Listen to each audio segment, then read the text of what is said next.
আলী রাদিয়াল্লাহু আনহু ও খারিজিদের মধ্যকার একটি ঘটনা।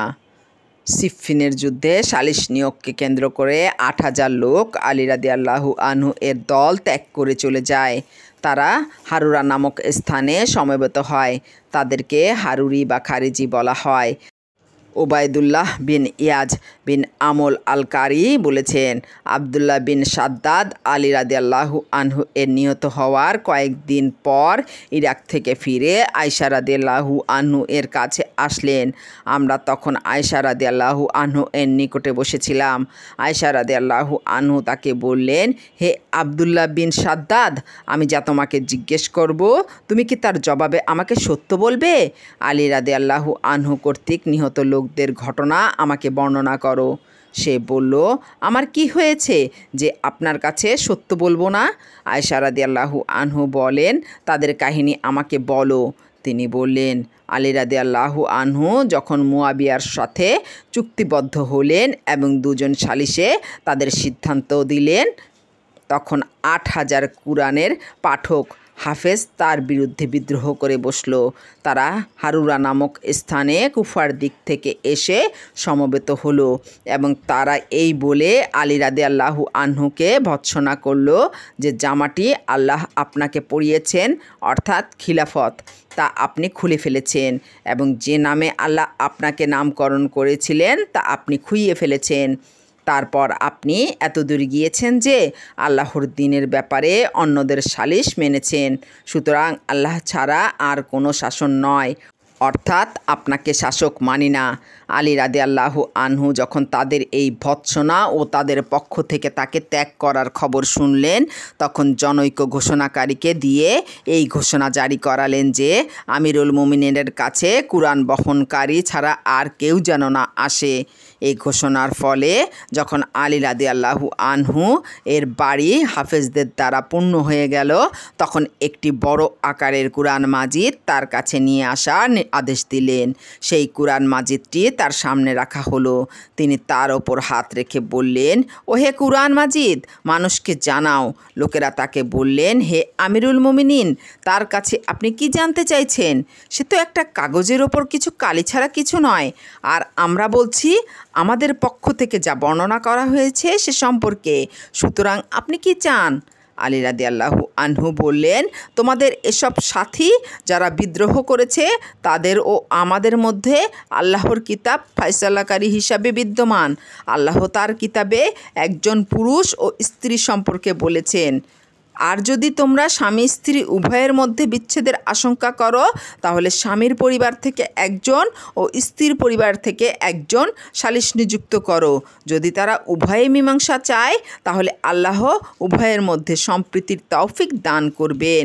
সূরা নিসা আয়াত নম্বর ৩৫। মুহাম্মদ সাল্লাল্লাহু আলাইহি ওয়াসাল্লামের উম্মতের রক্ত ও সম্মান একজন স্বামী ও স্ত্রীর চেয়ে অনেক বেশি মর্যাদা সম্পন্ন। তারা আমার ওপর রাগান্বিত এজন্য যে আমি মুয়াবিয়ার সাথে সন্ধি করেছি, অথচ আবু তালিবের ছেলে আলী চুক্তি লিখেছিল আর সুহাইল বিন আমর এসেছিল এবং আমরা রাসূলুল্লাহ সাল্লাল্লাহু আলাইহি ওয়াসাল্লামের সাথে ছিলাম। সে সময় রাসূলুল্লাহ সাল্লাল্লাহু আলাইহি ওয়াসাল্লাম তার নিজ গোত্র কুরাইশের সাথে হুদায়বিয়ার সন্ধি করেছিলেন। রাসূলুল্লাহ সাল্লাল্লাহু আলাইহি ওয়াসাল্লাম লিখলেন, বিসমিল্লাহির রহমানির রহিম। সুহাইল বলল, বিসমিল্লাহির রহমানির রহিম লিখবেন না। তিনি বললেন, তাহলে কিভাবে লিখব? সে বলল, লিখুন বিসমিকা আল্লাহুম্মা। এরপর রাসূলুল্লাহ সাল্লাল্লাহু আলাইহি ওয়াসাল্লাম আমাকে বললেন, লেখো আল্লাহর রাসূল মুহাম্মদ। সুহাইল বাধা দিয়ে বলল, আমরা যদি আপনাকে আল্লাহর রসুল মানতাম তাহলে তো আপনার বিরোধিতা করতাম না। তাই রাসূল সাল্লাল্লাহু আলাইহি ওয়াসাল্লাম লিখলেন, এটা সেই সন্ধি যা আবদুল্লাহর ছেলে মুহাম্মদ কুরাইশের সাথে স্থাপন করেছেন। আল্লাহ তার কিতাবে বলেন, নিশ্চয়ই আল্লাহ রাসূলের মধ্যে তোমাদের জন্য উত্তম আদর্শ নিহিত রয়েছে। যে ব্যক্তি আল্লাহ ও শেষ দিবসকে কামনা করে সূরা আহজাব ২১ নম্বর আয়াত।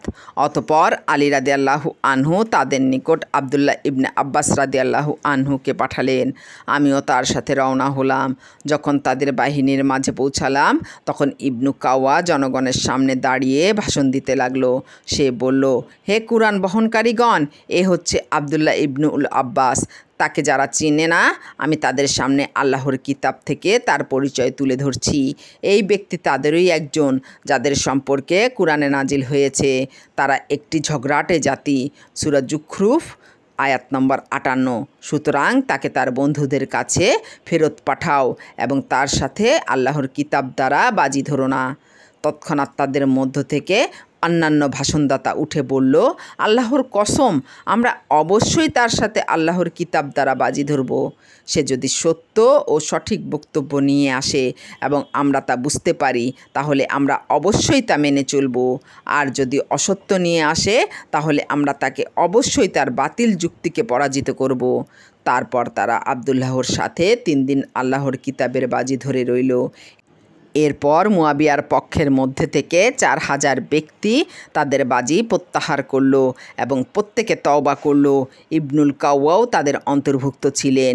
তিনি তাদের সবাইকে কুফায় আলীর নিকট হাজির করলেন।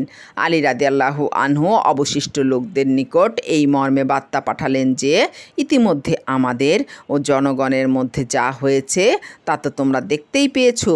সুতরাং তোমরা যেখানে চাও স্থির হও, যতক্ষণ মুহাম্মদ সাল্লাল্লাহু আলাইহি ওয়াসাল্লামের উম্মত আমাদের ও তোমাদের মধ্যে সমবেত না হয়। তোমরা কোনো অবৈধ রক্তপাত করো না, ডাকাতি রাহাজানি করো না, জিম্মিদের ওপর জুলুম করো না। যদি এসব করো তাহলে আমরাও একইভাবে তোমাদের বিরুদ্ধে যুদ্ধ ঘোষণা করব। নিশ্চয়ই আল্লাহ বিশ্বাসঘাতকদেরকে পছন্দ করেন না। আয়েশা রাদিয়াল্লাহু আনহু তাকে বললেন, হে ইবনে সাদ্দাদ, আলী কি তাদেরকে হত্যা করেছিলেন? ইবনে সাদ্দাদ বললেন, আল্লাহর কসম, তাদের কাছে আলী রাদিয়াল্লাহু আনহু কোনো বাহিনী ততক্ষণ পাঠাননি যতক্ষণ না তারা ডাকাতি ও লুটপাট চালিয়েছে, রক্তপাত করেছে এবং অমুসলিমদের ওপর অত্যাচার চালিয়েছে। আয়েশা রাদিয়াল্লাহু আনহু বললেন, সত্যি? সে বলল, আল্লাহর কসম, যিনি ব্যতীত আর কোনো ইলাহ নেই, এটাই ঘটেছিল। আয়েশা রাদিয়াল্লাহু আনহু বললেন, তাহলে ইরাকিদের সম্পর্কে আমি যে শুনলাম তারা বলাবলি করে, উন্নত বক্ষা নারীদের মালিক, উন্নত বক্ষা নারীদের মালিক। এটা কি? ইবনে সাদ্দাদ বললেন, যে ব্যক্তি এরকম রটনা করে তাকে আমি দেখেছি এবং আলীকে সাথে নিয়ে নিহতদের মধ্যে তার জানাজা পড়েছি। তিনি লোকজনকে ডাকলেন এবং বললেন, তোমরা কি একে চেনো? বহু লোক এসে বলল, ওকে অমুক গোত্রের মসজিদে সালাত আদায় করতে দেখেছি, অমুক মসজিদে সালাত আদায় করতে দেখেছি, কিন্তু এটুকু ছাড়া কোনো সুনির্দিষ্ট প্রমাণ কেউ দিতে পারল না। আয়েশা রাদিয়াল্লাহু আনহু বললেন, আলী রাদিয়াল্লাহু আনহু যখন তার জানাজা পড়লেন তখন ইরাকবাসী যে ধারণা পোষণ করে তার সম্পর্কে তিনি কি বললেন? ইবনে সাদ্দাদ বললেন, তাকে বলতে শুনলাম, আল্লাহ ও তার রাসূল সত্য বলেছেন। আয়েশা রাদিয়াল্লাহু আনহু বললেন, তাকে কি অন্য কিছু বলতে শুনেছ? ইবনে সাদ্দাদ বললেন, আল্লাহর কসম, না। আয়েশা রাদিয়াল্লাহু আনহু বললেন, হ্যাঁ, আল্লাহ ও তার রাসূল সত্যই বলেছেন। আল্লাহ আলীর ওপর রহমত করুন, কারণ তিনি যে কোনো বিস্ময়কর ব্যাপার দেখলেই বলতেন, আল্লাহ ও তার রাসূল সত্য বলেছেন, অথচ ইরাকবাসী তার ওপর মিথ্যা অপবাদ আরোপ করে ও অতিরঞ্জিত কথা বলে। মুসনাদে আহমদ হাদিস ৬৫৬। পবিত্র কুরআন আল্লাহর পক্ষ থেকে এসেছে, যার আদেশ নিষেধ মানুষ মেনে চলবে এবং এর বিধান মানুষ বাস্তবায়ন করবে।